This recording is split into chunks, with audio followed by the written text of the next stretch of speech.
Confirm. Market bravo. तेरे है ना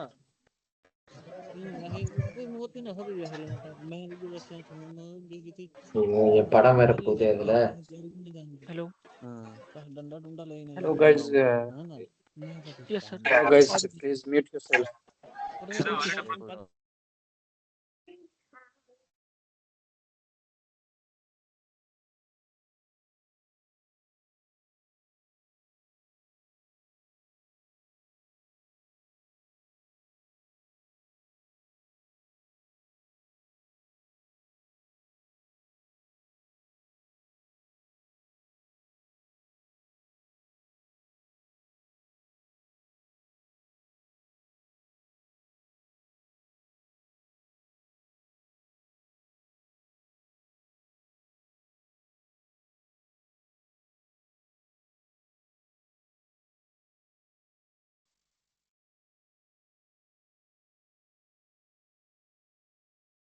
రైతు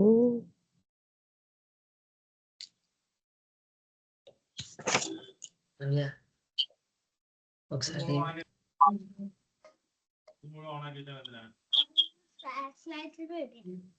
handset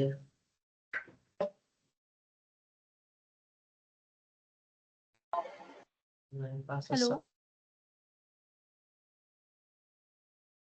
good evening all Good evening, ma'am.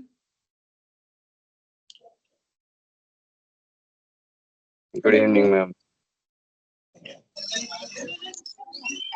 Good Yes, good evening. Good evening, ma'am. Good evening, ma'am. Hi, good evening, guys. Could you please mute yourself?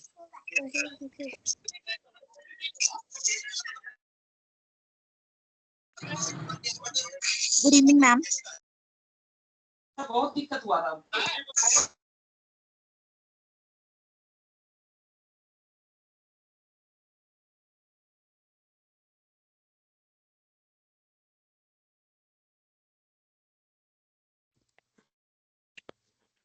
Hello, can you all hear me? So I've disabled the mic for the time being because there's a lot of noise from the attendance side. Just give me a minute to set up, then we'll start.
Can you confirm in the chat if you can see me and if the screen is visible?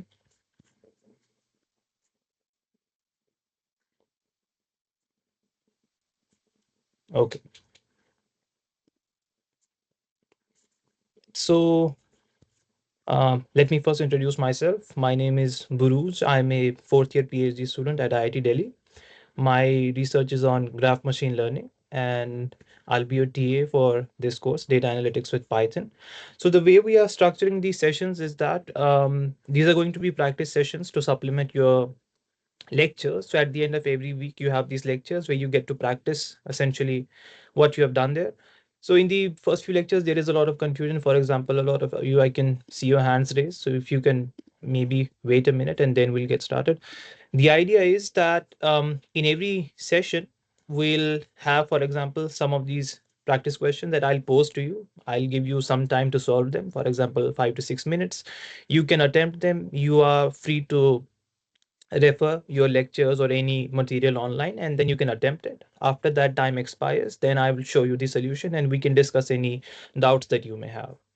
So I'm unmuting for a minute. If anyone has any questions, you can please unmute and ask it.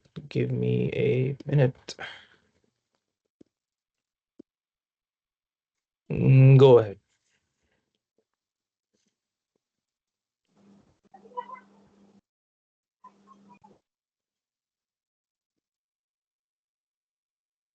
Any questions?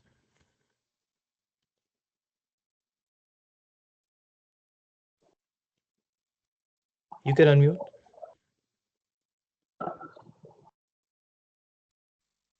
Sir, are these the type of questions that can be expected in the exam? No. So these are mostly, I mean, they will be centered on coding, and sometimes there'll be theory, but mostly core. So they're essentially to um, add on the practical side of things.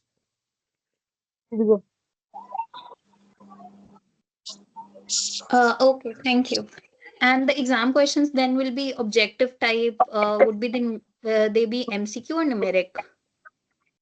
So you'll have a different set of TAs for that. So you have to communicate them for it. So we are responsible for this side. There is a different set of TAs responsible for your exams. So you have to connect with them. Okay, thank you. So will we get the recording and lecture notes of this lecture? Yes. So you can note down, for example, this URL. The all of the recordings will be uploaded here. And for example, the questions that we solve, the Python notebook will be uploaded at this GitHub repo. So I'll share that afterwards in the chat at the end of the session. You can expect the recordings to be here, for example, like this, and the code to be here.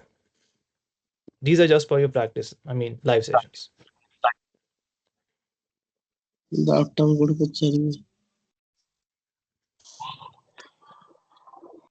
Sir, actually, I got mail directly of this course and live teaching. So I don't know about this program actually. Can you tell about this program?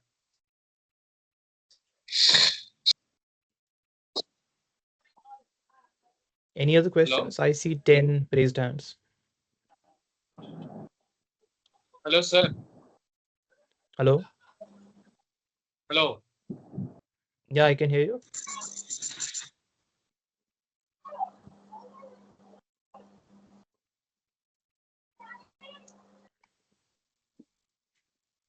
Hello. Hello. Sir, am I audible? Yes. Sir, I would like to know that, I'm new in the data analytics. I have learned few things like SQL, Power BI, and right now I'm learning in the Python library, which is Pandas. Okay, so I would like to know that how can it help me to get the job in the data analytics, because right now I am working in the non-tech domain in the US healthcare medical billing. So I would like to switch my domain because there is no growth. I am working from last 2 years and there is almost no growth in the non-tech domain. Yeah, so this is not the place for these questions. So I'll only entertain lecture related questions here. Okay, Maybe sir. you can Okay. connect with me outside the lecture. Okay, sir. Hello, sir. Am I audible? Yes. Hello. Sir. In introduction to data analytics lecture by Ramesh sir. Hello.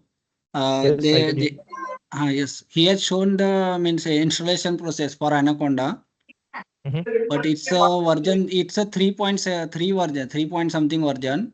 But now it's update. It's absolute. Now it's 2026, na. Yeah, you So can ignore that. We'll use a different platform.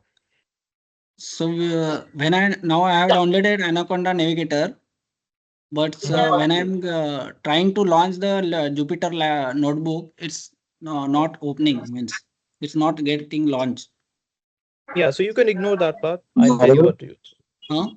So You can for ignore that part. I'll let you know what to use. so can I get the new link, new download link? So Hello. just follow the lectures for now. I'll let you know what to do. Okay, sir. Okay, Thank you, sir. Thank you. just a quick question. I won't be able to attend the whole session now. Can you share the link of where you are going to record these lectures? Yes. Give me a minute. వదిలేసినడతా పువ్వులు అల్లిన కారులోనా ఊరేగుతున్నవి చిన్నదానా.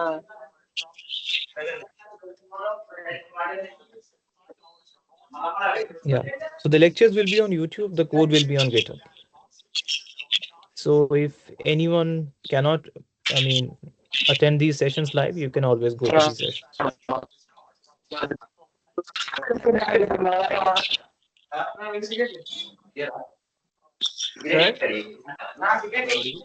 So I think it's 7:45 and this Sir, is will the in lecture be March. available on the app?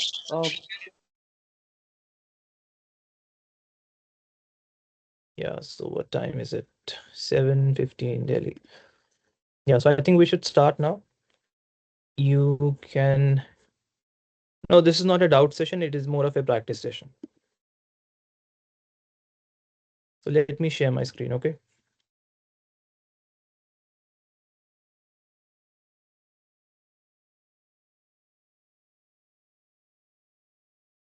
Is the screen visible? Is the font okay? Can you read it?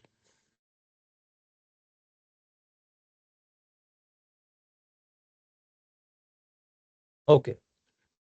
So this is connecting to your Python lectures. What you have to do is you can go to Google and you can search Google Colab.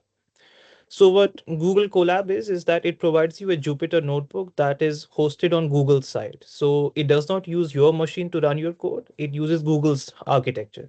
So Python and all of the libraries that you would need, they come pre-installed. So you do not need Anaconda, etc. to work with this.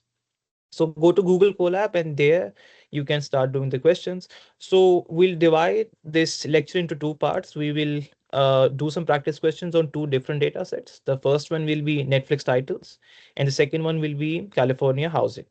So for the first one, you can use this code to load the data set. It is just a pandas data set that you saw in your other lectures. I have pasted the link in the chat. So some of you are saying that you can't hear me, but I think most of the attendance can. So maybe you should rejoin. Yeah. So the first part is data loading. That is, you have, for example, this path. It could be your local path. In this case, I'm providing you a URL. Your first question is to load the data set, display the first 10 rows to understand the structure of the data set. And then you have to print out how many shows, that is all of the movies, etc., that the data set may have, and the number of columns that you have. Okay, so this is a very basic question. So just to set up Colab, etc., let's take maybe 5 minutes. So it's 7:17, maybe up to 7:25, 7:20. You can try to do this. After that, I'll follow that up. So please go ahead.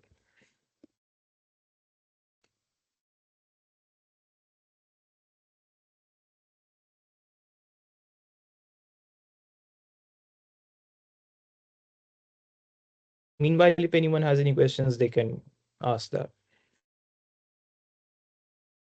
So the URL is not working.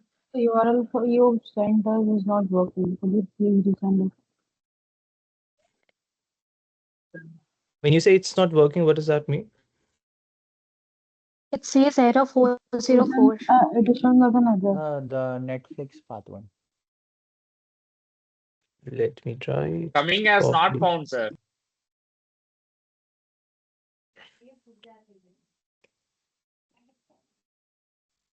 So maybe you are adding the quotation at the end. Remove the quotation at the end. It should end in .csv. Remove the quote marks.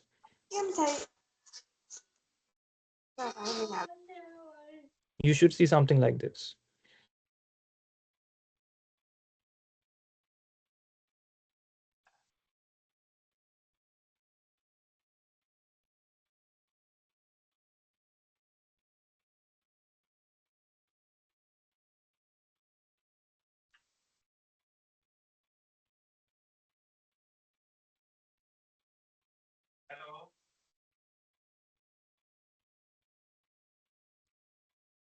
वही college का दोस्त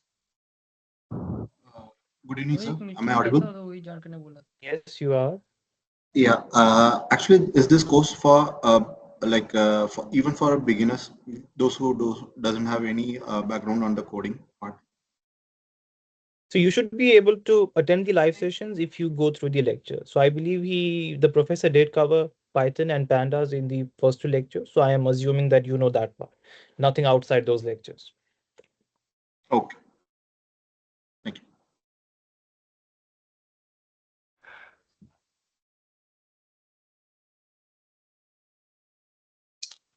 Yeah, so let me repeat to the question. You are supposed to do this part, Q1. Load the dataset, display the first 10 features, and print out the number of shows that Netflix provides, as well as the number of attributes for every show that you have.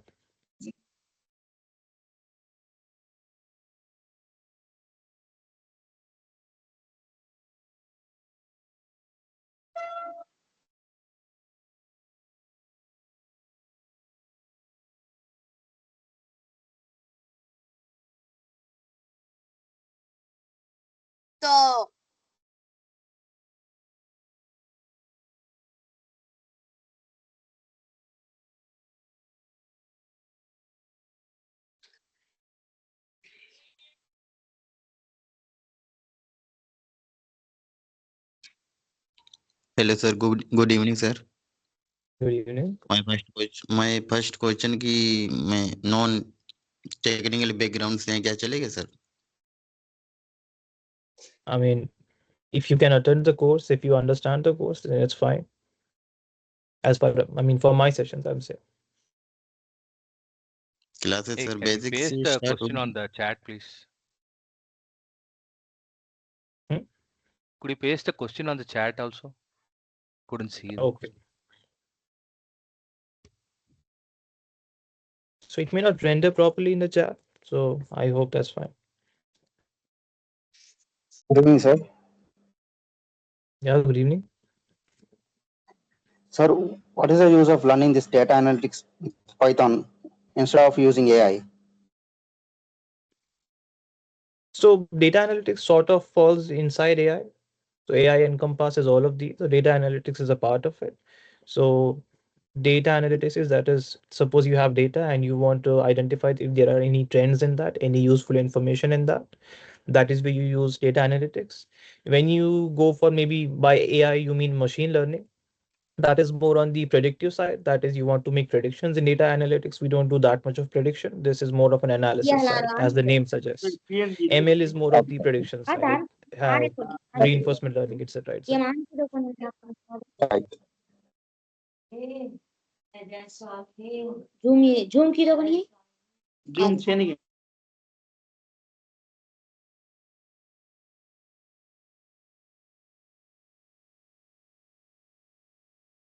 Okay, so I think it's 7:22. Let us start. So, because this is the pandas data set, you know how to load this. You can just use this as a normal URL and you just fire it up. You can use Shift Enter to run this, or you can just press on this part. This will also run your code. So we have the Netflix data set. So the first part says, to print the data set. So maybe we can rewrite this part. Yeah. So the first part says load the data set. We have already done that. We can maybe paste it again. So load the data. You get the part, you get the data set. Then is to display the first 10 rows and understand the structure. So to do that, what you have to do is you use head. By default, head will give you the first 5 rows of your data set and a summarized version of your code. For by summarized, I mean if there is a long attribute, it will truncate that. But for example, you require the first 10 rows, you can just pass in 10 and you get the first 10 rows and a sort of summary version of the same thing. Then it says find out the number of shows and the attributes in the data set. So the number of shows is essentially the number of rows in your data set. This assumes that every row is a unique show, that is, there are no duplicate rows. So there can be duplicates in case of titles, but it can be that they just happen to have same titles, but the caste is different, the country may be different, etc., etc. So your number of shows is just the number of rows that you have. And for every row, you would notice that you have 1, 2, 3, 4, 5, 6, 7, 8, 9, 10, 11, 12.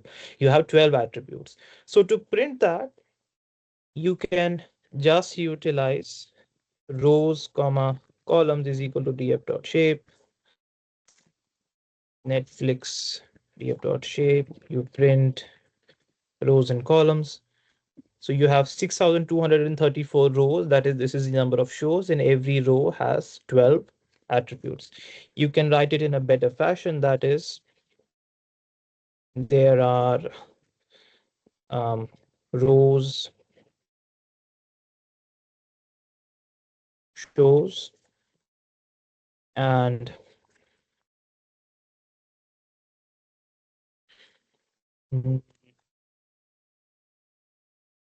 each show has false attributes. So this is another way to write it. Now this is a bit cumbersome. That is, you have to use quotes, then you go for a comma, then you again go for this thing. So you can use something called an f string.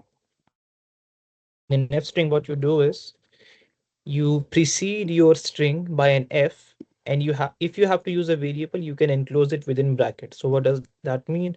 I can write there are rows, shows, and each show has calls attributes.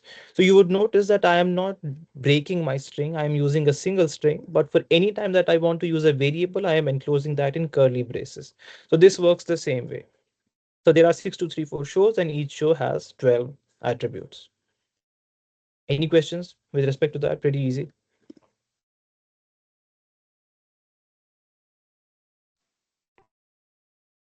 Sir, Any more? one question. How did you execute the print command? Just wanted to understand if there is any, is it just the enter key or you're running something? So you can either press this button here or you can press Shift Enter. Shift enter. Okay, perfect. Thank you. Yeah. So another thing you would notice that when you do these types of commands for the data frames in Jupyter. So let's say I do this thing, Netflix df.head 3. You would notice that I have not written print here. It automatically renders it like this. But if instead I use a print function, it distorts the output a bit. So when you're using, for example, these series outputs or data frame outputs in pandas, and you are working in a Jupyter notebook, you should not use a print statement for that because it messes up the printing. You can straight away fire it up like this so that the Jupyter can render it for you. So that is the first part. So we know how many shows we have. For the second question, we can go for data profiling. So that is, check the data type of each of your columns. So what does that mean? So you would notice that some of them are integers, some of them are strings. I want a summary of the data type of each of your columns. Then generate a concise summary of the data frame to identify which columns have null value. So there is a shortcut for this. You can refer to your lectures for that, or you can also search online. And the third part says that the data frame provides a broad overview. What does that mean? You would notice that a lot of the text is truncated. You cannot see it in full. But suppose I wanted to see the full information for, let's say, row 0. I want to see all of this thing, all of this thing, and all of this thing. I want to sort of inspect a row in detail. Can you write a function that essentially prints a column name followed by the full text, column name followed by the full text? So these are your 3 tasks that you have to do step by step. So there are sort of shortcuts for the first 2 questions, and for the third part you have to write a simple function. You can search online, you can also refer to your lectures. So it is 7:28. We can maybe wait till 7:35 ish. Meanwhile, if anyone has any questions, they can go ahead. Let me also paste it for people, who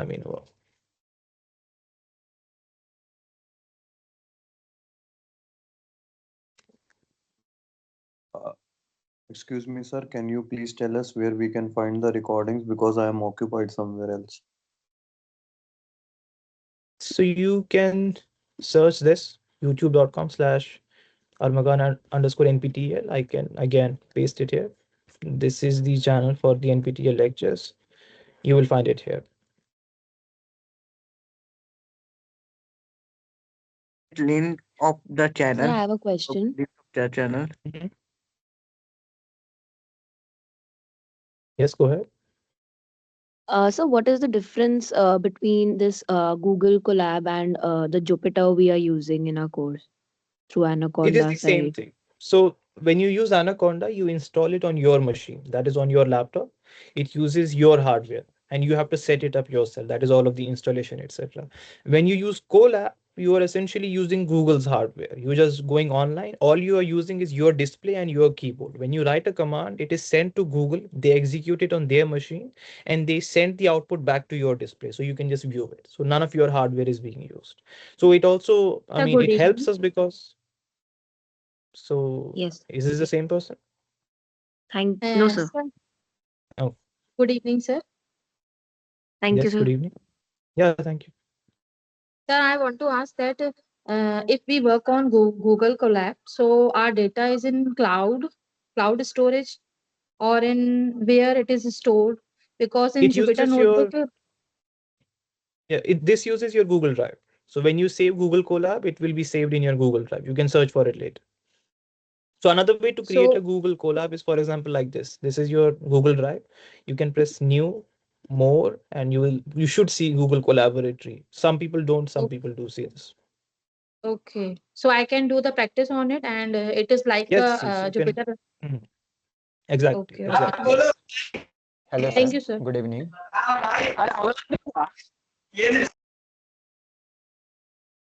Good evening. Yes, sir, I am beginners. I know C language. I don't know Python. Should I join Mhm. this course? Should it proceed with course?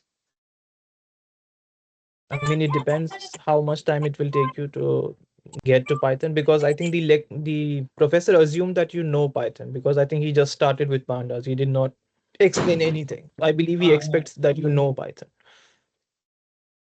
Okay, that's Sir, why I should use first Python course, right? Yes, yes. You can just, learn it on YouTube. It should take you around 3 weeks, something like that. Okay, thank you, sir.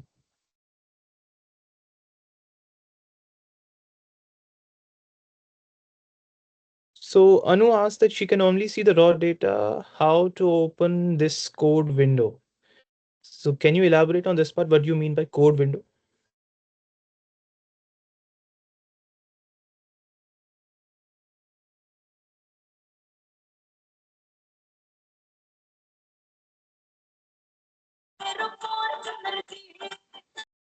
Anu, can you elaborate on this part?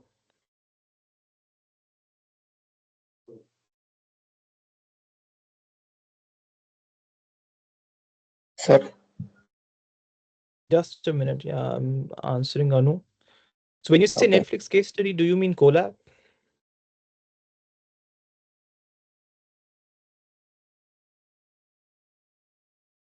Yeah, you can just search for Google Colab on the internet and you should be able to find it.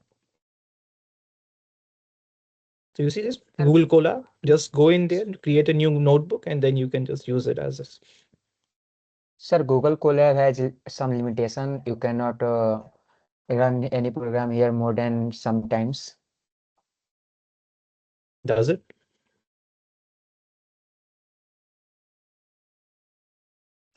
Are you asking or are you, informing? I am asking. No, you can run it as many times as you want. Okay. Sir, Google Colab is a Jupyter notebook service. Sir, Google Colab is a hosted Jupyter notebook service that requires to set up to use and produce free access to computing resources. I'm sorry, but I could not understand you. Can you maybe write it in the chat? Sir, Google Colab is a hosted Jupyter notebook service that requires to set up to use and provide free access to computing resources, including GPUs and TPUs. Yes.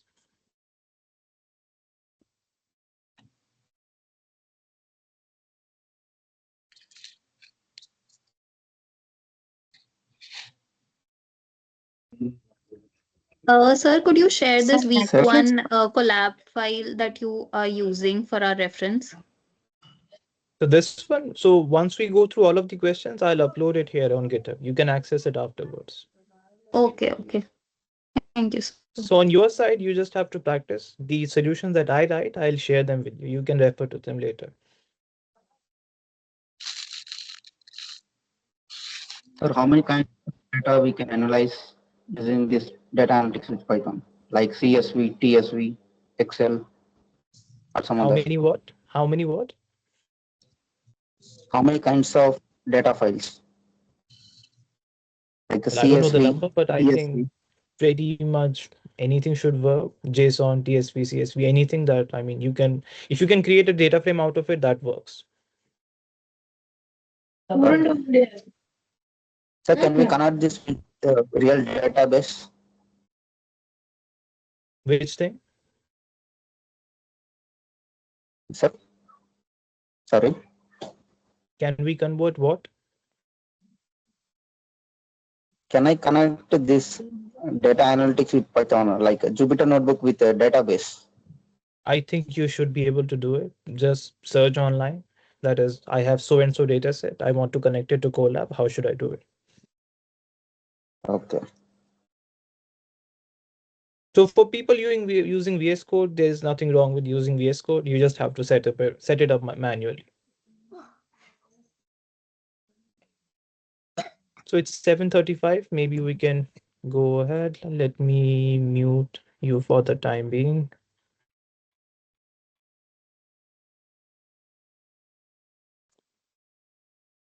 So we are here.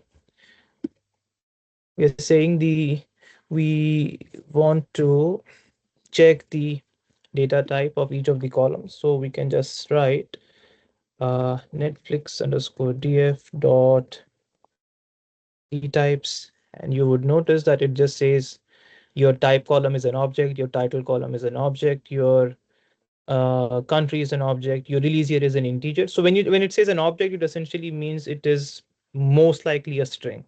In most cases, it is a string. It can be something else. So you can notice, for example, you could also use a print function here. If this seems ugly, it just says that if we look at this, show ID, this is an integer. We see that it is an integer. Our title, for example, this is type is movie, it's a string. It says it's an object, so it essentially means it's a string. So that is first part. That is, the type of each of the columns. The second thing it says, generate a concise summary of the data frame to identify which columns have null values. So there is again a shortcut for this. You can use Netflix df.info. This gives you a nice summary of your data. That is, you have show ID. There are a total of 6234 non-null values. You would notice, for example, the director part has fewer non-null values. So a null value essentially means that data is missing. You don't have data for that part. You will see that in later lectures that pandas lets you work with data sets where you don't have the full data. So that is the summary for the second part. Then we have the third part, which says that the data frame view provides a broad overview. We want a function that gives us an in-depth view of a single function. So what does that mean? We want something like this. So for example, we have show underscore ID. We want it to be followed by a column. Then it should say this thing, then it should say type, movie, and etc. etc. So if we suppose do Netflix underscore df dot ILOC 0, takes surprisingly long.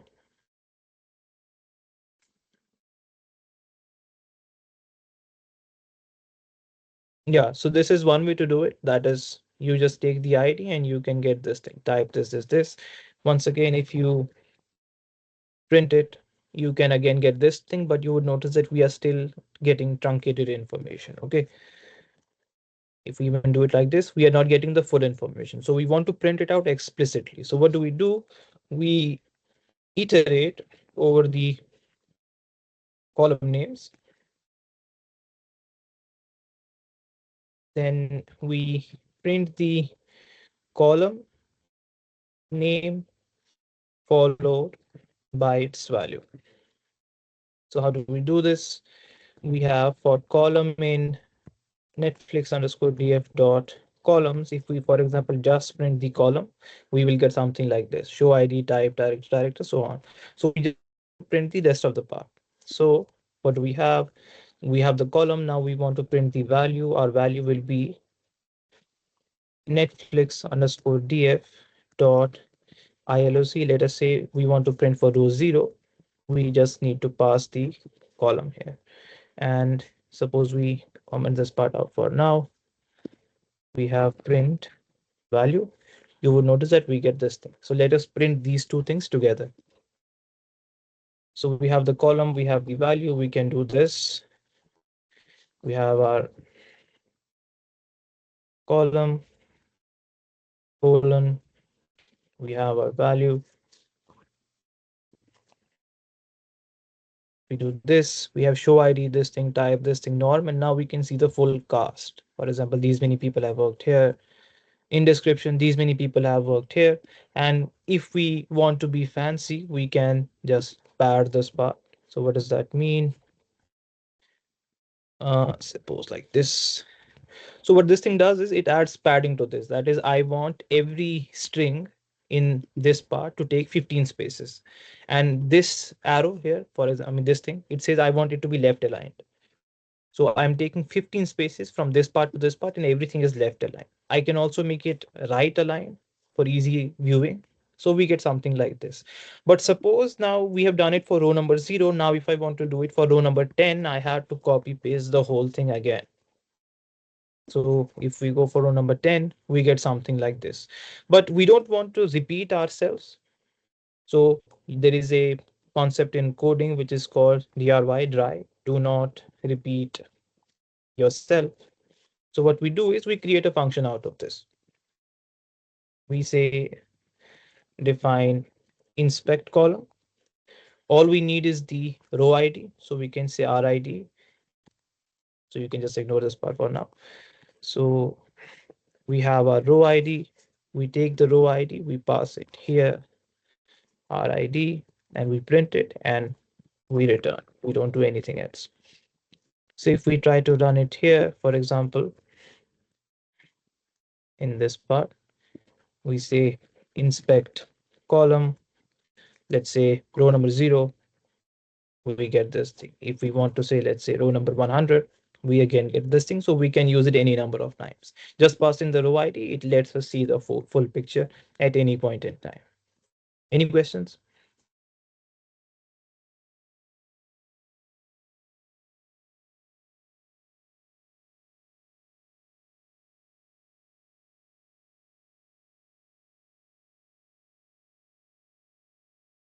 Sir Pandyas तो लिखने नहीं आ रहा है sir क्या किस type से sir format समझ नहीं आ रहा है For what?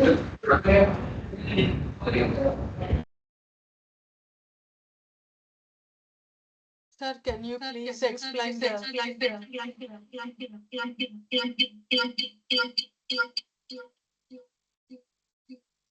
So there is an echo on your side. Can you maybe type it in the chat? Sir, can you share the collab link? So after this session, I will share the full notebook with you. It will be available on GitHub. Okay, sir. Sir, when we find the null values in the given CSV file, can we give the in the null value space? We can add anything there, sir, in the code itself. Yes, so you can replace your null values with any custom code that you have. There's a separate function for that, fill any. You can use that. Can you say that functions are for adding the text in the null value? I think it is FILL. So for example, we have Netflix underscore df dot FILL fill. Any means non-applicable value. And you can see what it takes. You can search it online. Data type matters there, sir. For what? That part? We are giving You have to null control values. it. Yeah, you have to control that part. It is better to do it for each column individually. That is fill any for this column, fill any for this column, and then you can provide separate values. Or it is safer maybe to just leave them as null values. It makes it Okay, easier sir. for pandas because it knows what a null value is. Okay, sir. Thank you, sir. Yeah. Sir, good evening, sir. Good evening. Sir, till now we understand that we have to analyze the data which is already existed. But if we go reverse, or if I want to create a data, so where I have to write the code and after that run it so that it will make a file, data file. So suppose you have the data and you want to create a data set, you have to identify a format that you want to save your data in. Do you want to save it as an Excel file, as a CSV file, as an SQL data set?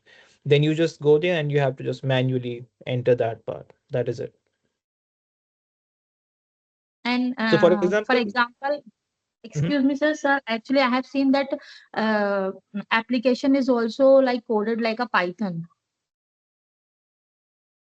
Application is also Coded coded like a Python. Python code is in application also.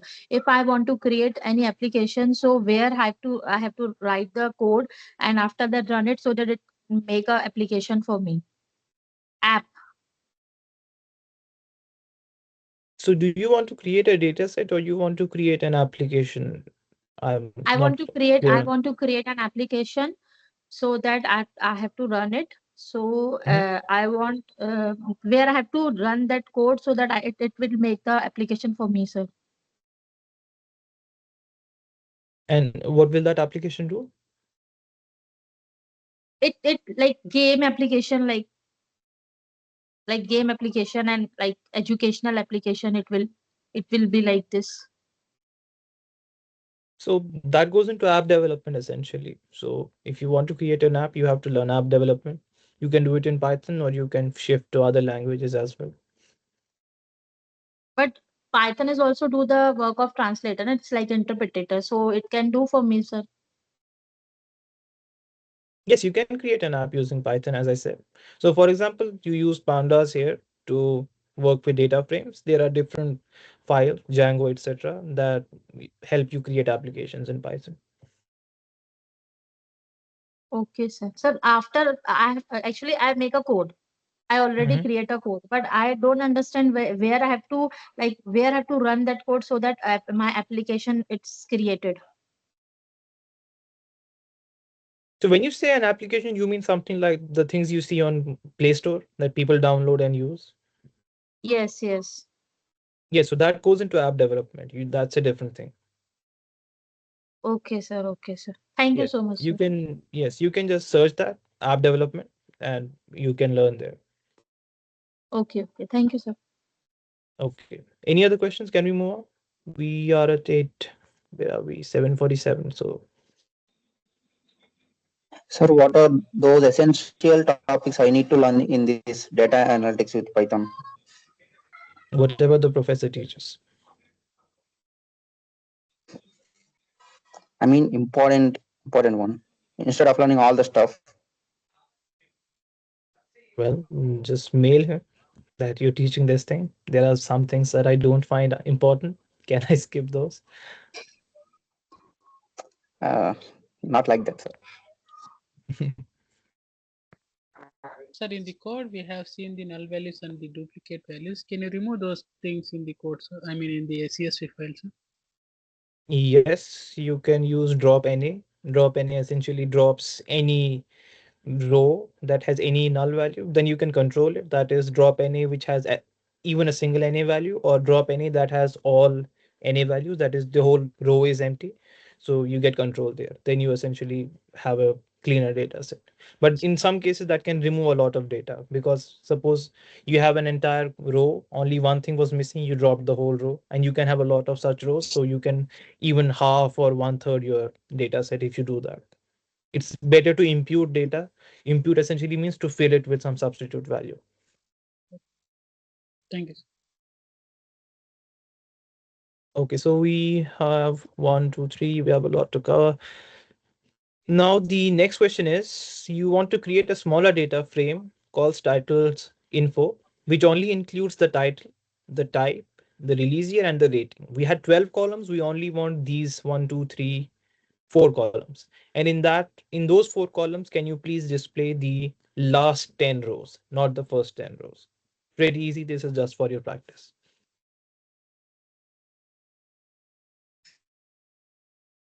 Again, you can search online. I think.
Okay, so this part is pretty easy.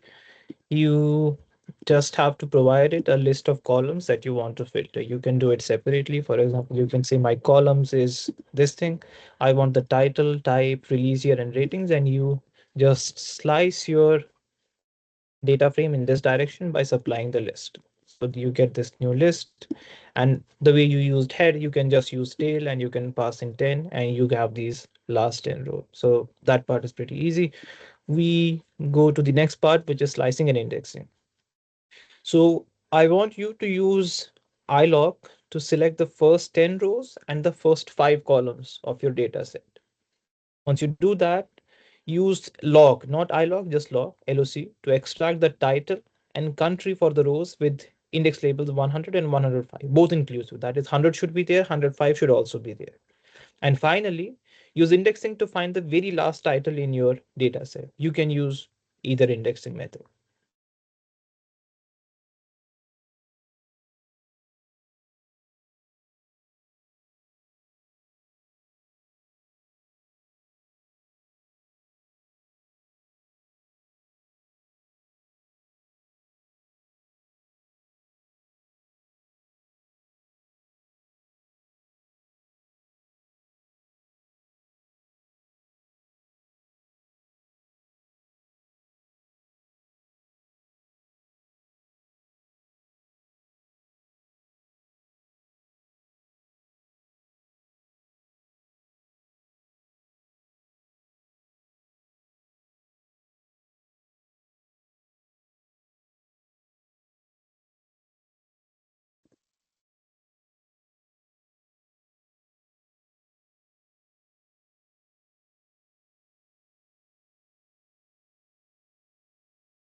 So Jaswant, an ND array is just an n-dimensional array.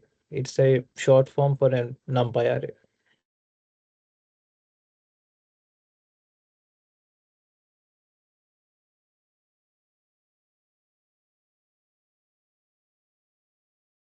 So you don't have to paste the solutions in the chat. You just do it on your side for practice.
So for anyone joining late, this is the practice session for your course Data Analytics with Python.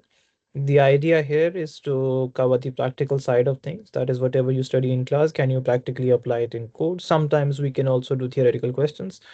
For every question that I pose, I give you some time to solve it, after which I help you solve it myself. If we have any doubts, we clear them. Once the session ends, we upload the recording on this YouTube channel and we upload the code at this GitHub so that you can refer to it again.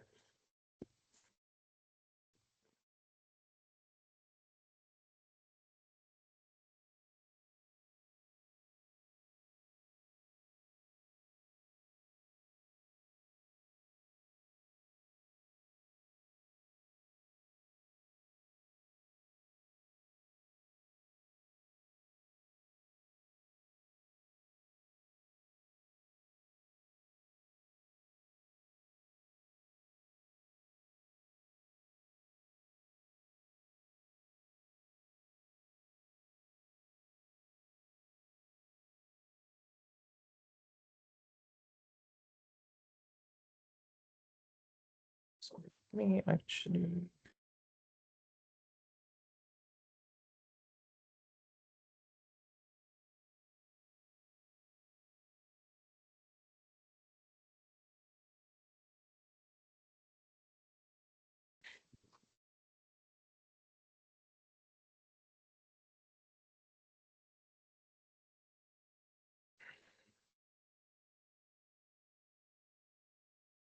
This is better.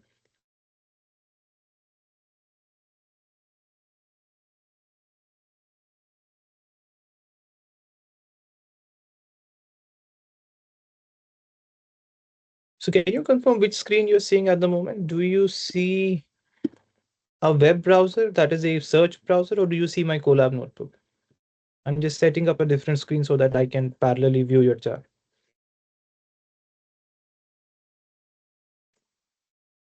Okay, that's fine.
Okay, so it's 8. Let's start.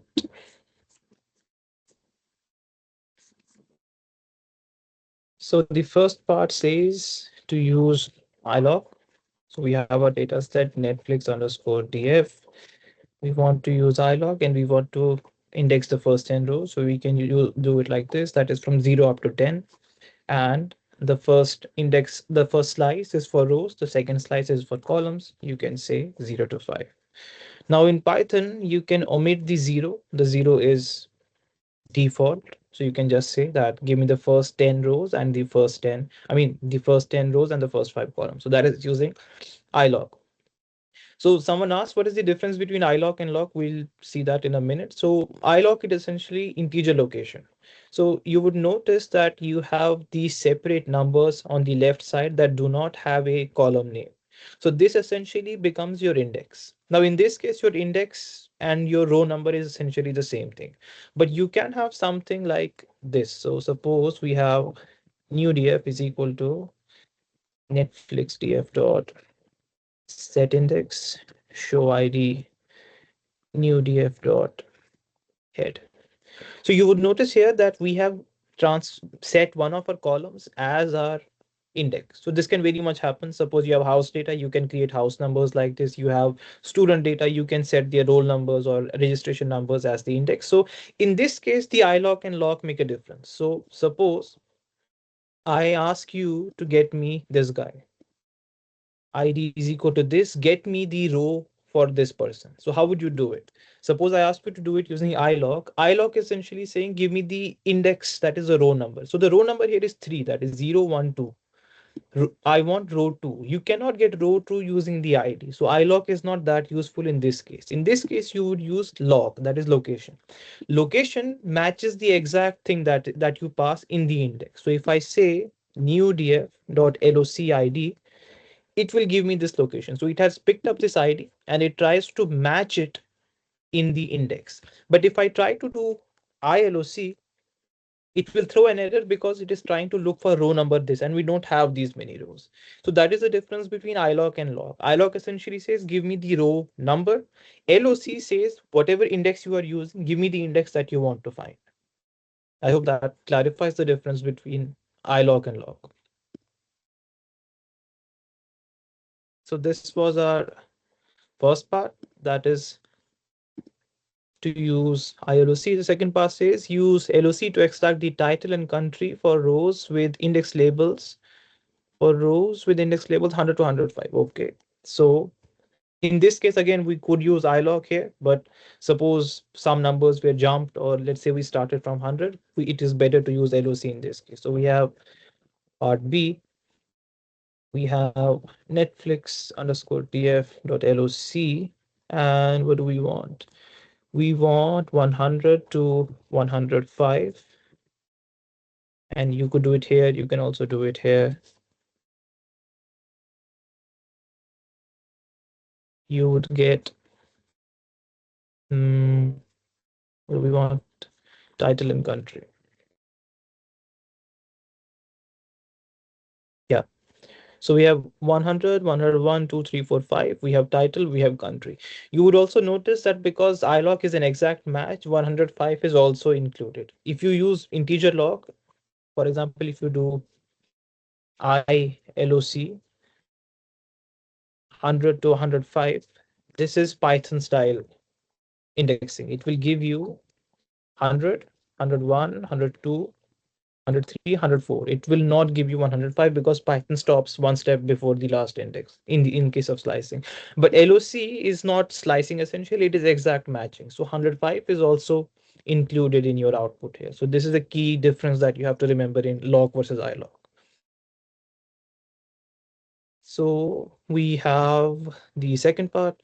The third part says use indexing to find the very last title in the data set. So you can do it in two ways. You could do Netflix df.tail. You can say df.shape 0. Netflix df.shape 0. What have I done? Oh, wait. not like this.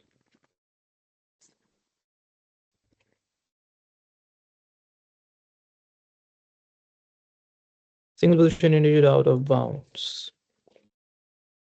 Netflix underscore TF dot shape. What is it? And the 0 is this thing. So why isn't it working? Netflix TF dot shape. Okay, because it does not have the final index. Yeah.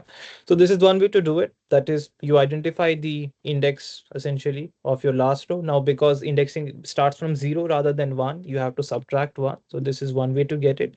An easier way to do it is using Pythonic indexing, where you use negative numbers. So when you use positive numbers, you index from the start, 0, 1, 2, 3, 4, 5. When you use negative numbers, you index from the end. That is, -1 is last, -2 is second last, -3 is third last, and so on. So you can do it like this. That is df.iloc -1, you get something like this. We could also reuse our earlier function that we wrote, inspect. In fact, we should name it inspect row, not inspect column. Where is it? Where is it? Yeah.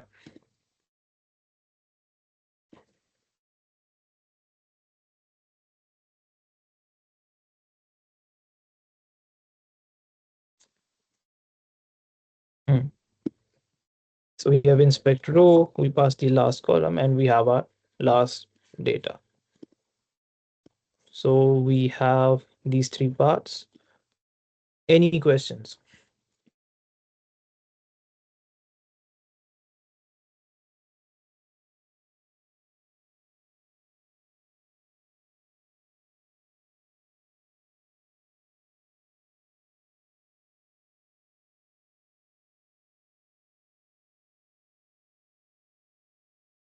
No questions? Should we move on?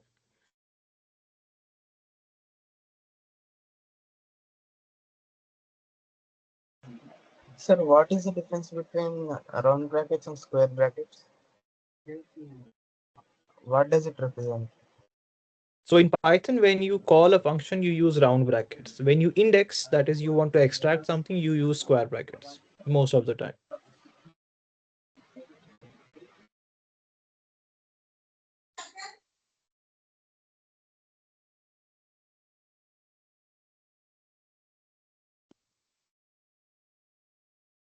Sir, the data set contains multiple tables. So from the multi-table, how can we extract data? This data set, it has a single table. Okay, sir. Thank you. So if you have something like Excel where you have sheets, that's a different thing.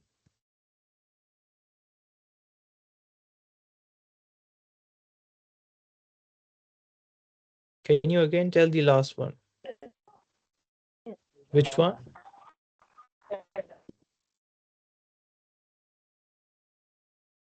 Sir, the last value. You mean this thing? Yeah, use indexing to find the last title.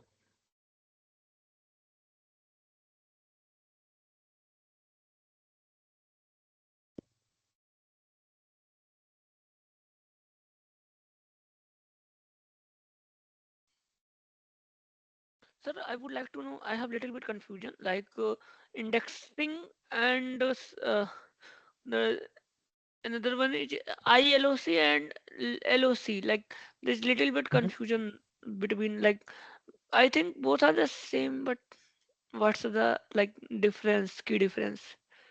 Yeah, so as I just said, so ILOC asks you what is the which row do you want? Do you want the 10th row, the 20th row, the 30th row? Things like this. So you have to count the rows and then identify which row you want. ILOC instead says that is give me the value that is in that index. So in this case, these two things are the same. That is why your confusion is there. But as I said, suppose we have a data set like this. We have new df is equal to, what is it named? Show ID.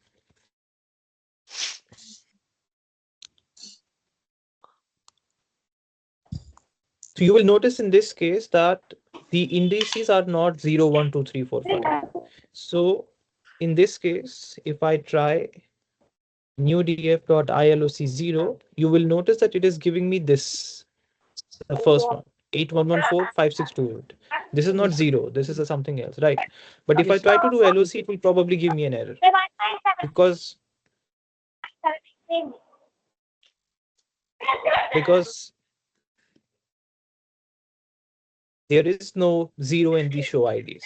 So ILOC tries to match the exact thing you pass within the indices. So index is not a column, it's a separate thing. Hello, sir. Hello. Hello? Currently we have got all the columns in the last row, sir. But in problem statement, we should get only title. So for that, what should be the code? So that is also easy. You go for Netflix DF ILOC -1. This is a series. You just want the title. So you could do it inside or you can do it here as well. For example,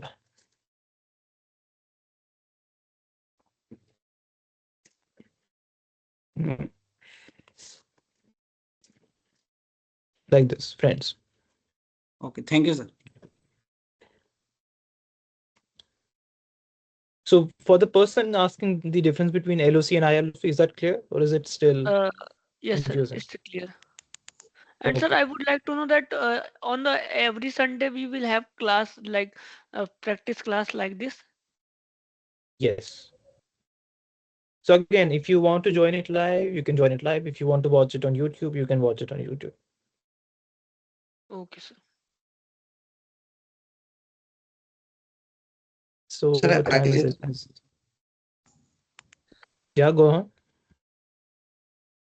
Sir, it is used in array format or without array we can use it in the index. Could you repeat? Sir, when we are use iLock or lock, whatever may be, can we use in array format or array, index array? Array. Yeah. Yes, so in if you are using ILOC, you have to pass the list of integers because it only works with integers. If you want LOC, you could pass a list of these. I believe it should work. Okay. Thank you. Okay. So moving on, I don't think we'll be able to cover the second one. So now we move on to grouping. We have done indexing, we go to grouping. The question says Netflix categorizes its content into movies and TV shows, etc. So you would notice, for example, in the data set, there are types. There are movies and there are TV shows. Can you use group by to find the total number of movies and the total number of TV shows on Netflix? We want the count. How many movies, how many TV shows? Use group by to find that.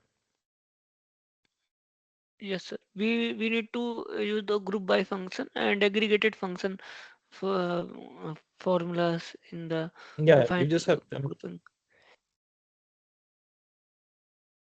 so just try that. We'll proceed after that.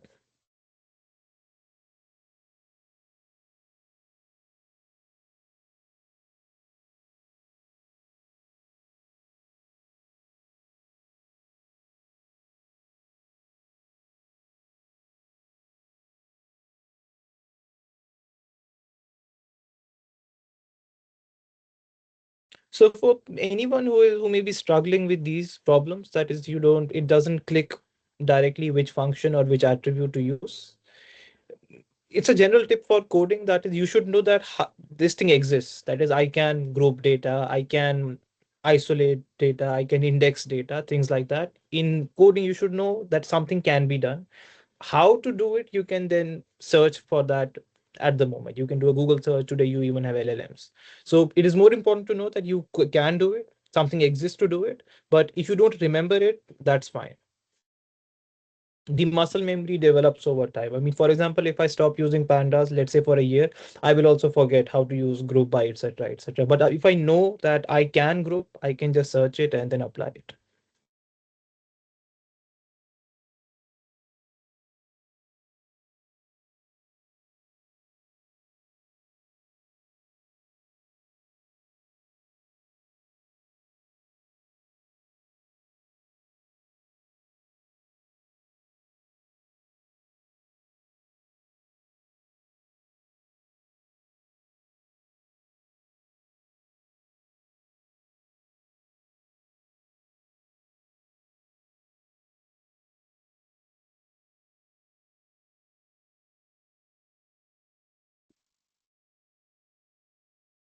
Can you see my screen?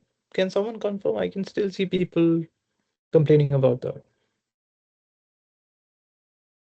Okay. So for those who are having problems, maybe rejoin.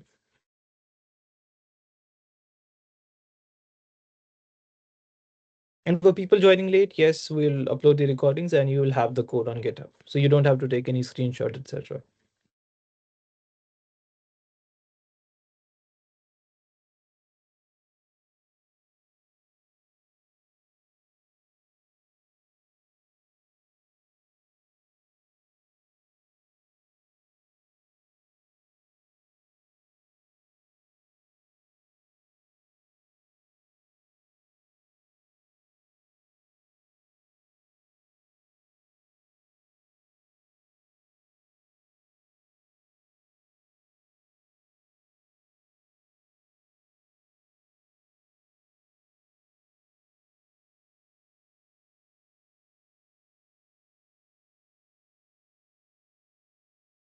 How can we access or find this file, the Netflix file for practicing? As I said, I'll upload this code to GitHub. I'll share the link at the end of the session.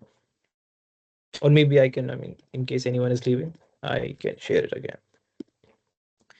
You will find it here after the lecture ends. I'll upload it here.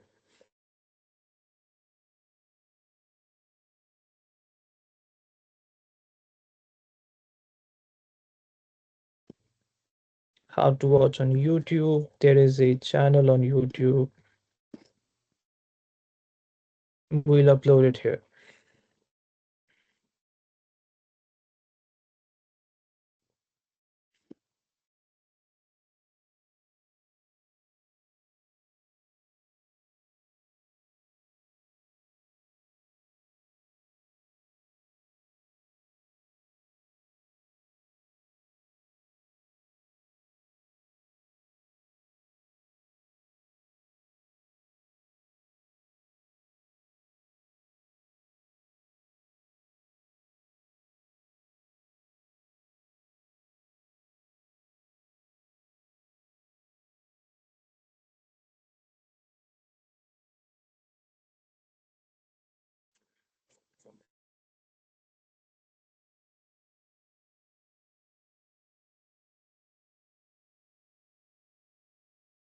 Okay, so let's start with this.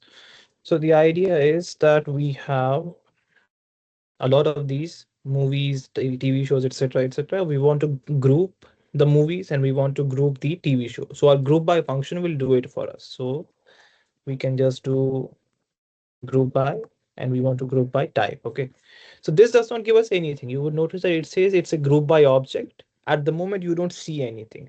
After you group something, you have to say, okay, what do I do with this grouping? Do you want the average? Do you want the count? Do you want the median? You have to apply some aggregating function. So in this case we want the count, so we can just say size, and you will notice that it says you have 4265 movies and you have 1969 movies. So in this case, because the data frame is very small, we can also use the print function because it looks better like this.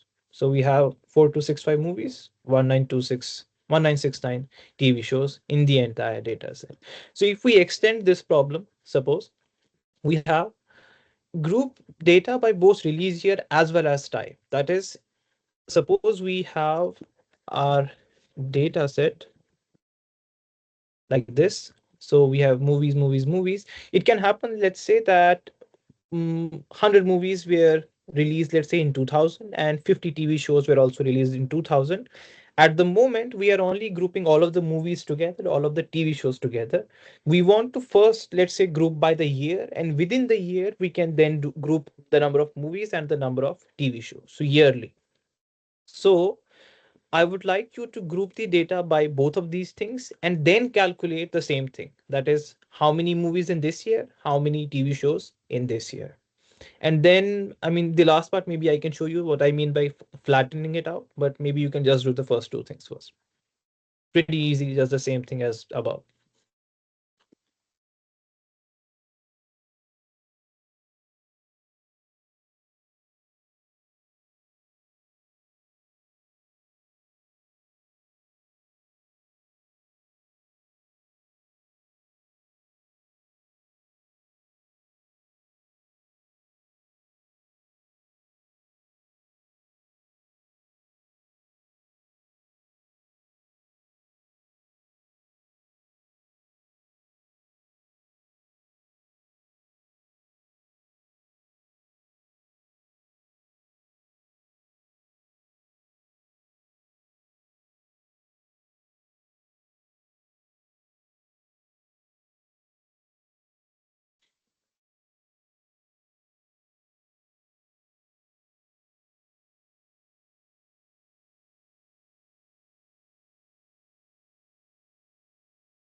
Okay, so let's try it. Pretty much the same thing. We have Netflix.tf. Instead of one column, we'd like to group by two columns. So we have to pass in a list. We want to do it by release year and by type. So we have this thing. Suppose we just use size on this. What do we get? We get something like this. So for every year, we could also maybe just do head here. Does that make sense? So we do the same thing. That is, we have grouped by both of these things. We take the count, and this time the output is a whole data frame. Last time as well, it was a data frame, but because there is multiple grouping, so we have 1925, 1942, and so on. So we have another data set. So the important thing to note here is that you don't have any columns. So if we save this, let's say in a data frame, let's call it yearly df is equal to this, and then we do yearly df dot head. We have this. If we print yearly df dot columns, see, maybe just this. Yeah. Why not? Is it not a data frame?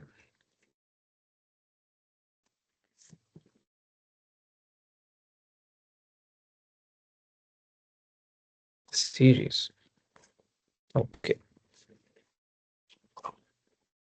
So the thing is, in this case, you would notice that we have a single column. Okay, so when you have a single column like this, you essentially have a series. So one column of a data frame becomes a series, multiple series make up a data frame.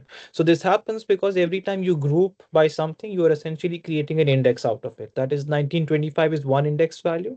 It has TV shows. For example, if we do yearly df dot loc 2018, no 2018. Essentially, we have two things, I believe.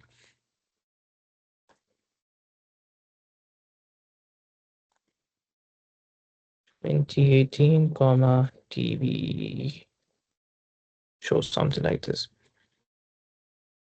Yeah, so maybe let me show you in a different way. So the idea is that in this way, when you have these two indices, you cannot, access it like this. That is which year, like so and so.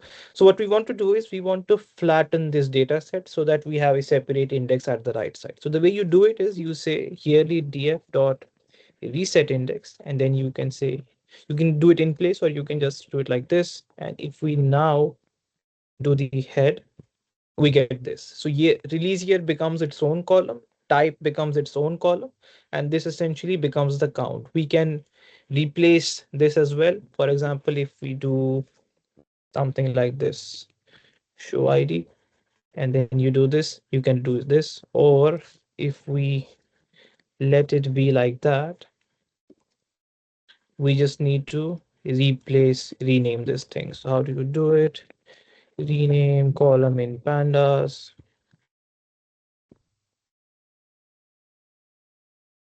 You say df dot rename any examples, columns a with a. Okay, so we do yearly df dot rename.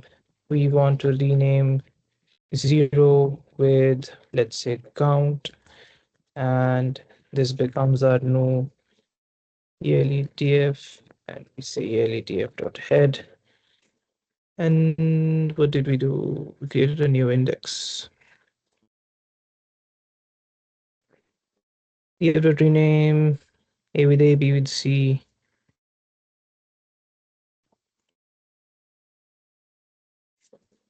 And it did not even do this. So maybe not even this.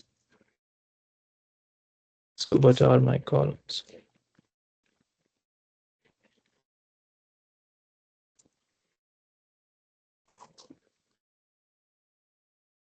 Cannot insert level 0 already exists. Okay.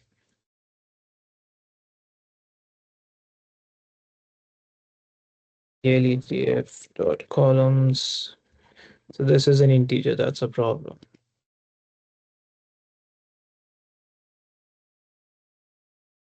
Hmm.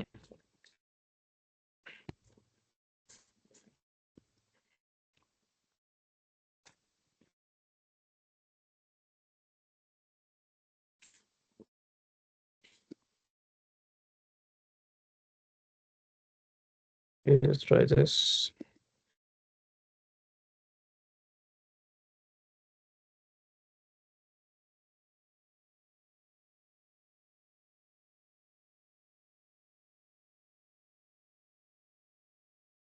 Okay, that works.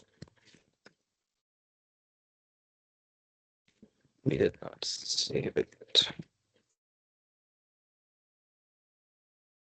Yeah.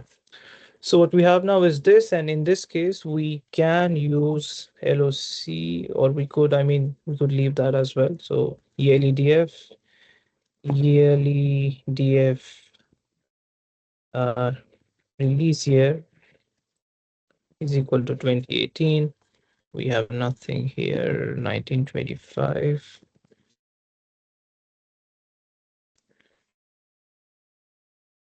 We get this thing. Similarly, there should be some here where there are both. Nothing in 2000. Did we do head or something? Set index dot rename. But okay, that's fine. So any confusions in this part?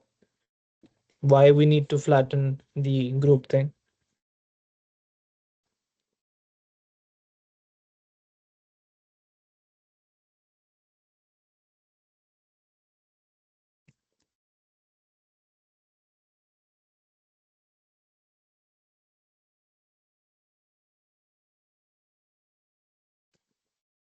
Okay. So moving on to the next part, that is visualization. I think the professor did not teach you this part. That is how do you visualize? I'm not sure. So maybe I can just show you how to do it. So the idea is we want to filter the data after the year 2000. We want to group again by release year and count as we did earlier, and we want to create a line plot which shows the number of shows that Netflix has essentially created every year. So we want to create a line that should look something like this. So how do we do it? Usually you would use explicitly use something called matplotlib, but because you're using pandas implicitly has support for that, so you can use a shortcut function. So how will we do it? We essentially want to create a mask first. We are saying that we have Netflix underscore df, and we want the year to be greater than 2000. So what does this mask essentially do? Year, why don't we have year? Release year. Yeah. So if you print the mask, you would notice that it essentially has true, true, true, false, false, false, things like that. So this is what you call a mask. That is a Boolean mask. Whenever you have true, it will take it. Whenever it has false, it will drop it. So if we apply this to our data frame like this, we essentially get a subset. If you would check the release here, where is the release here? So everything is after 2000, like 2019, 2016, 2013, so on, so on, so on. Okay. And you would notice that some indices maybe in the later half may be missing because they are earlier than 2000. So we have our data. What do we want to do next is we want to group by release year and count as we did earlier. So we can also call this maybe recent shows is equal to this thing. And then we can say trend data is equal to recent shows dot group by, same thing as before. We want to group by release year and we take the size. We can print this as well. So we have something like this. Okay. Next, we want to plot this data. So how do you do this? In Suppose you have a data frame like this, trend underscore data, you can just do a plot function like this. Normally, you will have to write an entire function using matplotlib, but pandas data frames support a shortcut function called plot. You just write plot at the end, and then you supply what type of plot do you want. You say kind is equal to line, that is, I want a line plot. And we can add more things later. So for now, let's keep it like this. If we do plt.show, let's see what we get. we get a graph that looks something like this. Now we can improve this. For example, the figure is a bit squished. We can, increase the size. So you can say, I want a bigger fixed size. So suppose we use a 10 by 5 fixed size. Now we have stretched it. We could also say that every time you see a data point, I want a marker there. So you can say, use a marker that looks like an O. So we get these points. For beautification, because Netflix has a red theme, we can also use a red theme. So we get something like this. You would notice that the figure itself is blank. Maybe it would be better to have grid lines so that people can follow it. So you can do plt.grid. So there are a few things that you can do within the function. There are a few things that matplotlib does outside the function. So by the way, what is this plt that you see? In the beginning, you have to do something called import mat matplotlib.pyplot as plt. This is just a convention. The way you import pandas as pd, you import matplotlib as plt. This helps you plot data. So behind the scene, when your data frame is calling plot, it is still using plt. So it has created a figure.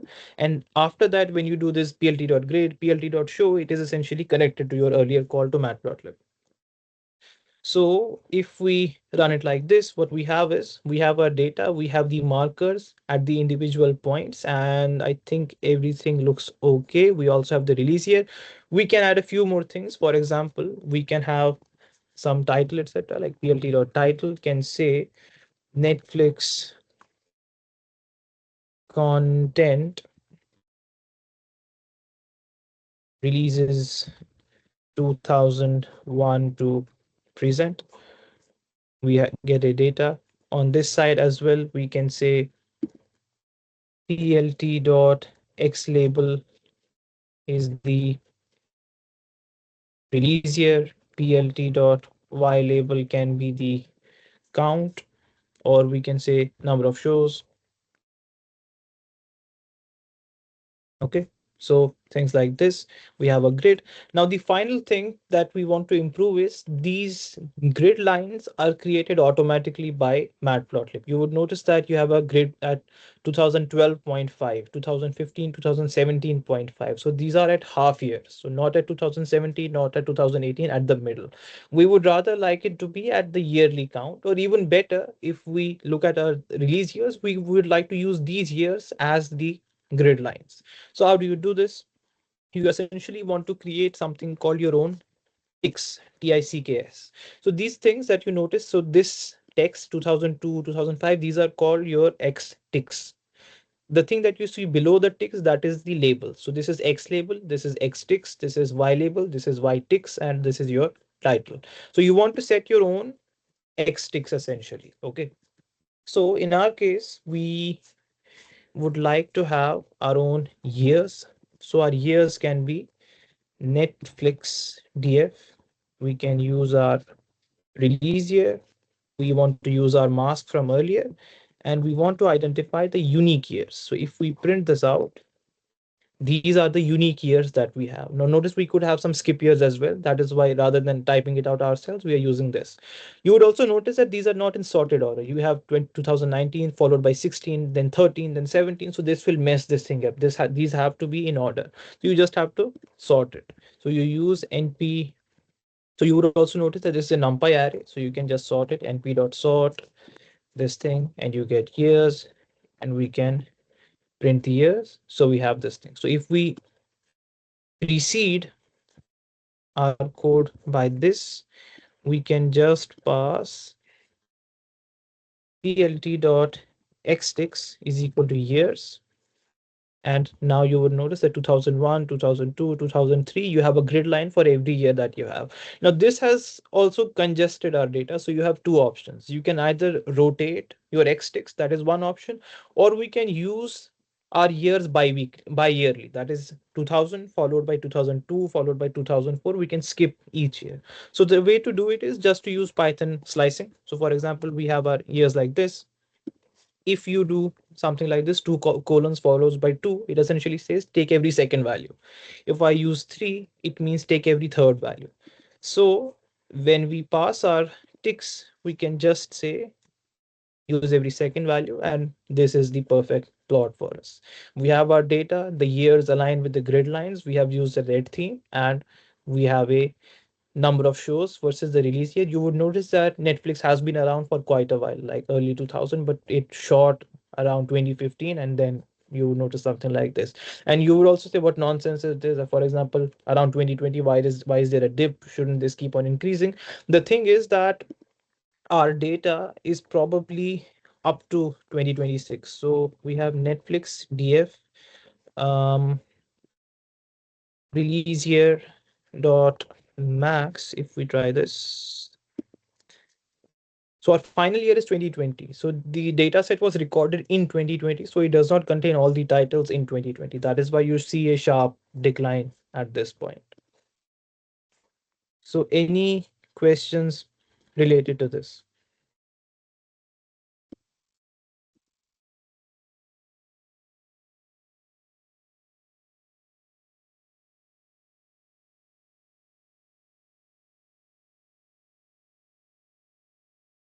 Anything? Sir, can we plot the graph for large data sets, sir? Yes, you can plot it for anything.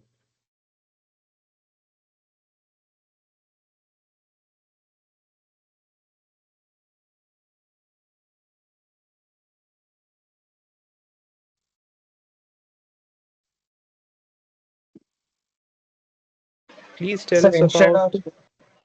Mhm. instead of line, how to draw the bar graph? Sir? So instead of you say kind equal to line, you say kind equal to bar. That's it. But there you won't use this marker thing because you'll get a bar automatically. So suppose we try it. We have bar, we remove this thing. You get this, for example, like this. So the years we have to, shift accordingly. The few things we have to change, but other than that, that's fine. Like this. Same thing.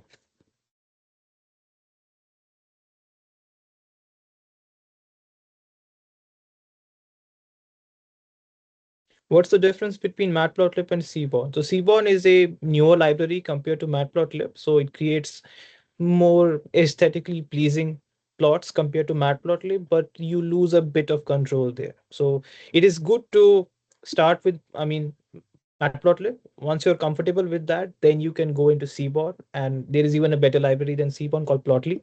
You can also use that. Can you use rotation parameter for ticks? So essentially, you do it here. When you pass this thing ticks, I think you can pass something like ROT or rotation. So suppose we do 90, or maybe the full thing. Yeah, 90 degrees or 45 degrees, whatever you want.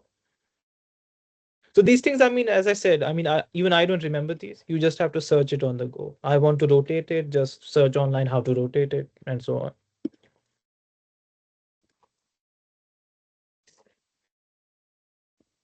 Okay, so it is 8:45. Our session was 7 to 9. So because this was the first session, we actually had a lot of other things to cover from the central tendency lectures. So in the interest of time, we will either do it in next session, in the first half of the next session. Otherwise, I will maybe upload this also in the GitHub sessions, and then I'll decide whether we can discuss it in the next class. Okay. So for the time being, maybe I can just upload the Netflix part, and then I'll decide whether to upload this part or not. Okay. So for anyone who has just joined, let me reshare for one last time the YouTube and the GitHub. At GitHub, you will find the code. At YouTube, you will find this thing that we are just having. Any questions before we part?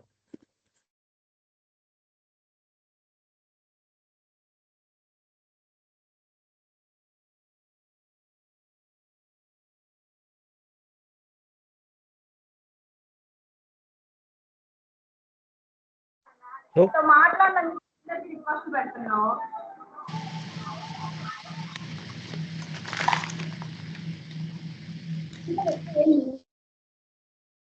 Okay, so in that case, I'll stop sharing. Hello. And hello? Yeah, hi, Buruz. Atul this side. Yeah, hello? Hello, I'm audible. Yeah, you are. Okay, so the thing is that suppose I have created whatever you have suggested to us. Okay, the code has been done. But if you want to save, is it possible that we will be able to save these activities, whatever we have done? Could you repeat the that last part? can I share my screen for okay, I have no access to sharing the screen. Okay, the thing is that what I mean to say, suppose whatever you have shared in the demo classes and the activities, I have also done in the Google Colab. Okay, okay. It has been done. So suppose if you want to save this activity, will it impact in our demo or in our existing GitHub activities? Because the things that I am new for Collab GitHub. That So is you're the saying, reason can you I'm upload? asking. So you're saying, can you upload it to your GitHub? Huh? Is that what you're Yeah, asking? if I'm uploading this activities in my GitHub, is there anything that is going to be impact in your uh, Git activities? I mean that in Git No. repository.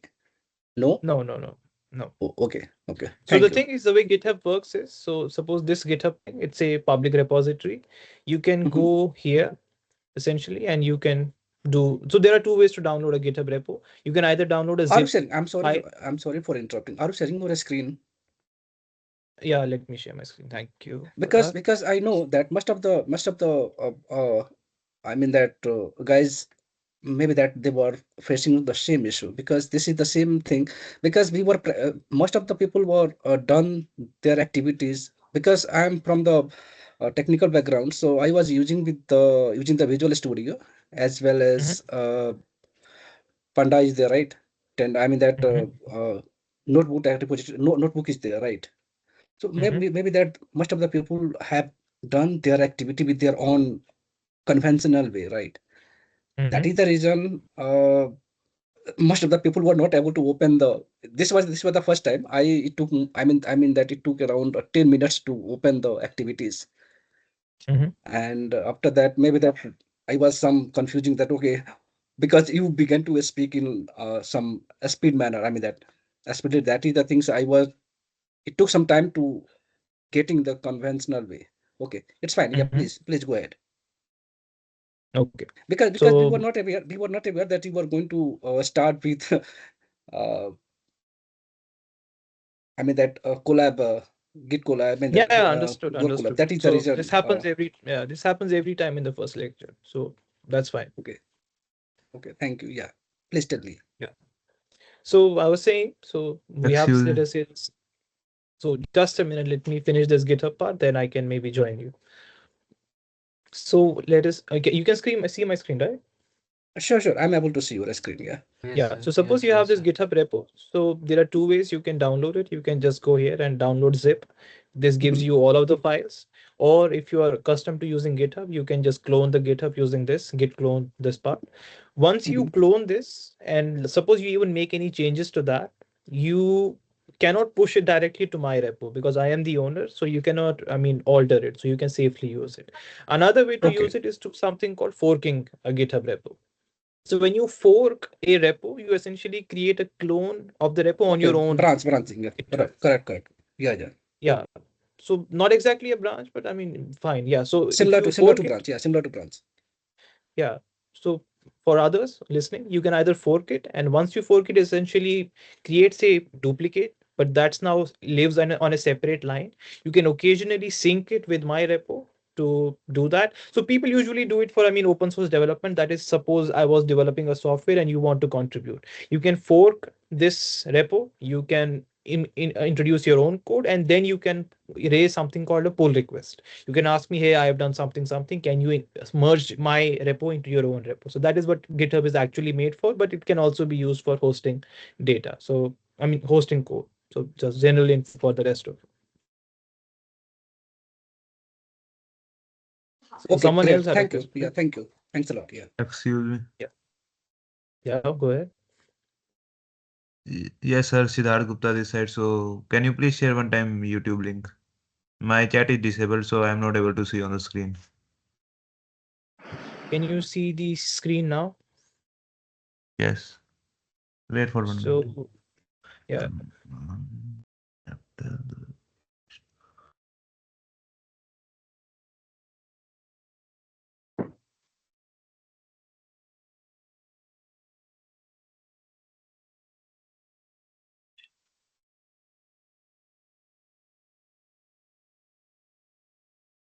Uh, Hello.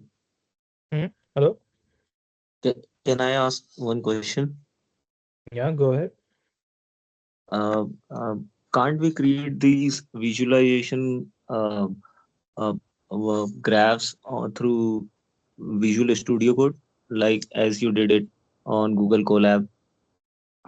Yeah, so whatever we wrote, it has nothing to do with Google Colab. So Google Colab just provides you the hardware to run it. If you want to run it on your own machine, that's also fine. What we actually used was I Matplotlib. If you use Visual Studio or VS Code, you have Matplotlib, you can generate the same flow. Once I tried to create those graphs on Visual Studio Code, I have imported the Matplotlib as well. I have downloaded it, but it was just showing the figures, not showing the graphs as you are displaying it on the screen. So The data was could you not different? plotted in that way. So was it plotted or is the just the aesthetics a bit different?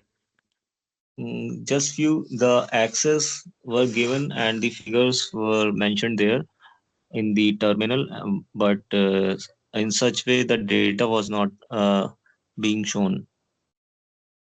So Actually, there the must figure be a bug. Yeah, so there must be a bug somewhere in the code. And so in Visual Studio, are you using a notebook, a Jupyter notebook, or just a Python file? just the Python file. I just directly created the file and started practicing the codes the professor Yeah, was so explaining. yeah, so the thing is when you use a Python file rather than a Jupyter file, so Matplotlib works a bit different there. So when you do this plt.show, it essentially pauses your program midway while running the Python script. It pauses the thing and maybe somewhere you can maybe notice it minimized. It will have a Matplotlib window at the bottom and clicking unless you close it, the program may not execute, I mean, further, or it will probably time out, something like that. So usually when you are using a script rather than doing plt.show, you do plt.save and you give some file name, etc., etc., and you save it. When people try to do, I mean, data analytics, etc., that is why they go for notebooks because it allows you to run code in parts rather than the whole thing in one go. So even if you want to use a notebook in VS Code, you can do it. You just need, I think, an extension for Jupyter support. So for example, I also use VS Code. Okay. So you just need these extensions, I believe.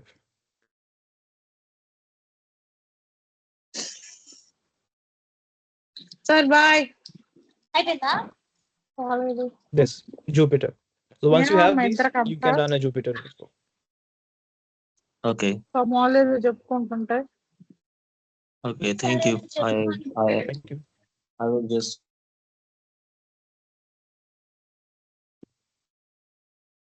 Anything else? Sir, code is uploaded on GitHub or on YouTube.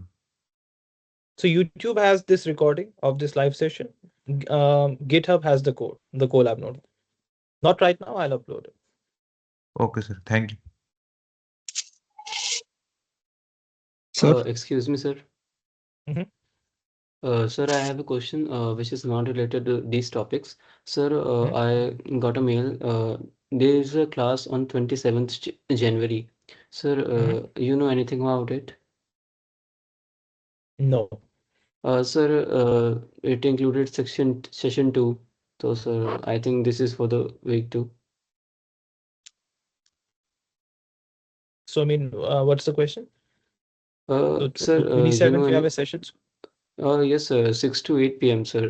Is it for the week 2 content or week 1, which is repeated? So when you say a session, you mean a live session like this one? Yes, 6 to 8. Yeah. So the thing is, the course has two TAs, me and another one. I think his name is Ambuj. So you can either join my sessions, you can join his sessions, or you can join both of our sessions. He'll Oh, probably also have a YouTube channel. You're not required to attend both. I okay, mean, sir. it's up to you. It's up Oh, to you. thank you, sir. Thank It's you so just much, to sir. ship. I mean, to distribute the load. That's it. Oh, thank you, sir. Thank you so much.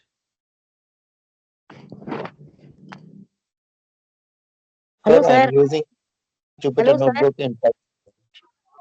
Sir, are you Yeah, able I to can hear hear you. me? Sir, are you able to hear me, sir? Yes. Sir, you told no, sir. The other person also will be taking. So whether the same topics they'll be taking or a different topic, sir? So it is up to him. So we have not been instructed. That is, you have to cover exactly this thing. For example, I chose to present this thing. We are given the lectures and we have the independence to create our own practice session. So he may have different sessions. He may go theoretic. He may also do it in code the way I am doing. He may use some different questions. It's up to him. Okay, sir. It is not distributed for you this and for him this like that. It is not given. No. So we are doing it independently. Yeah. So he'll have his own approach. I'll have my own approach. Why, sir? What is the advantages, sir? Because whatever topics you cover, no, sir. The same topics he also may cover, no, sir. So so the time will be wasted, no, sir. So are you able to understand my point, sir? Yeah. So what usually happens is, so for example, like suppose 100 people join the course and 50 decide to gravitate towards me, 50 decide to gravitate towards him, and we split the sessions. It can also happen that maybe 80 people join him, 20 people join me, or vice versa. Anything can happen. I mean, yeah. And because these sessions are on YouTube, you can anyway access both of them. You have the freedom for doing that. Sir, I understood, sir. Because those people who cannot join today, they can join on Tuesday. Yes, and those people who could not join today can also watch the YouTube recordings. So you don't miss anything. Okay, sir. Okay, sir. Thank you, sir. Thank you. Sir, Yes, go ahead. yeah, I am using Jupyter Notebook in Python, sir. So it is better to continue with that, or can I shift to Google Colab or Anaconda? Whatever is more comfortable for you.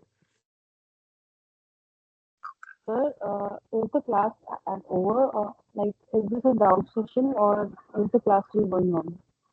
No. The class is over. I mean, we'll not discuss any more coding questions. If you are done, you can leave. Hi, Those can we who don't work have on any more doubts can data leave. sets? Where can we find more data sets? So just a minute. So for the person asking for the data sets, just wait a minute for the previous one to finish. Sir, those who don't have any doubts can leave. Yeah, you can leave. Thank you so much, sir.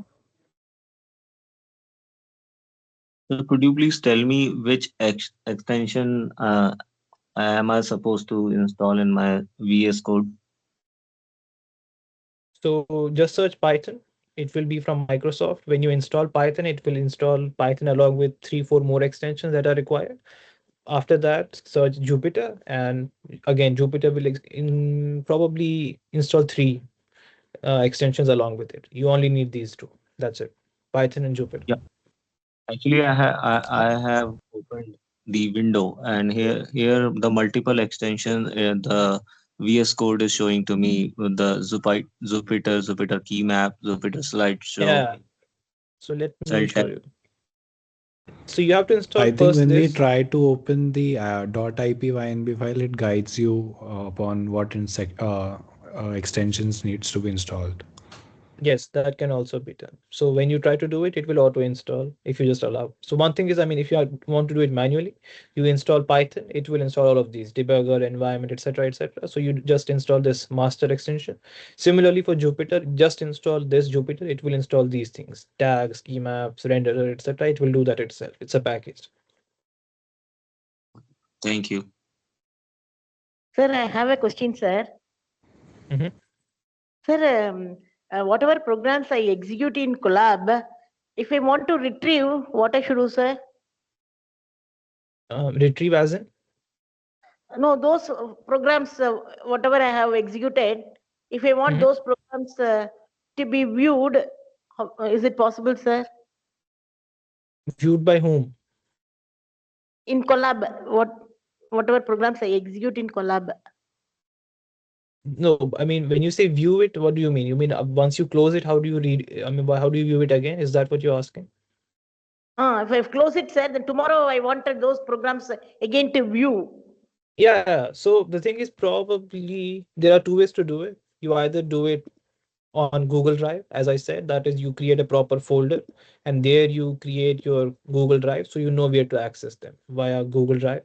Another option would probably be using Google Colab. They probably have their own storage too. So if we go here, Google Colab, new notebook, open Colab, notebooks, not here, open Colab.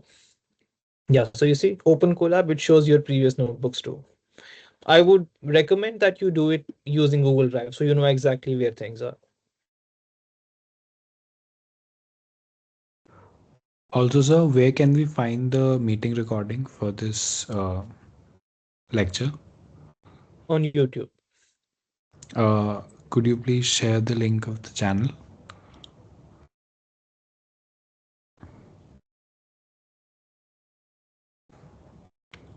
Thanks a lot, sir.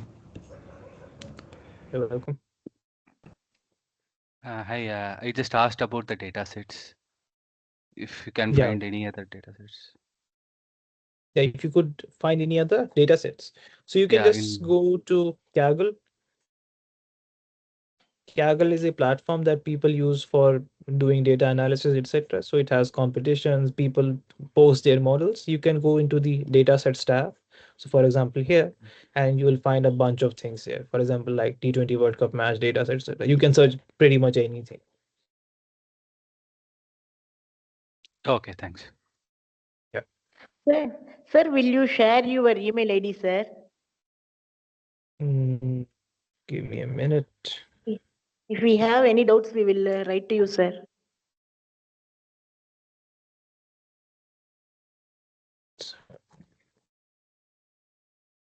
So you can either do it here or maybe you can go to GitHub. It will have my Gmail IDs as well.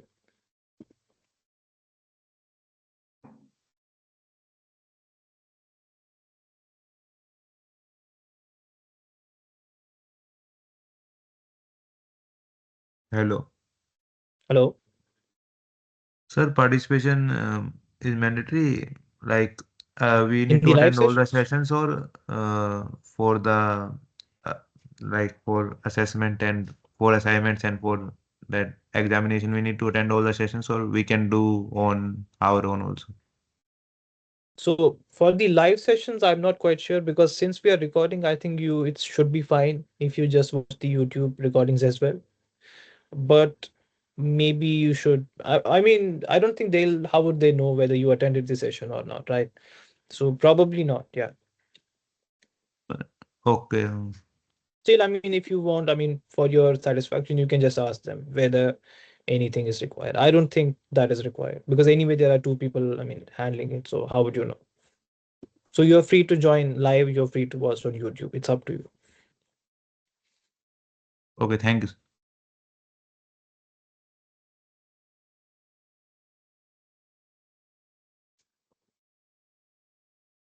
Okay, so I think we're past 9. So thank you everyone for joining. I'll see you next week. Thank you, sir. Thank you, sir. Thank you. Thank you. Thank you, sir. Thank you, sir.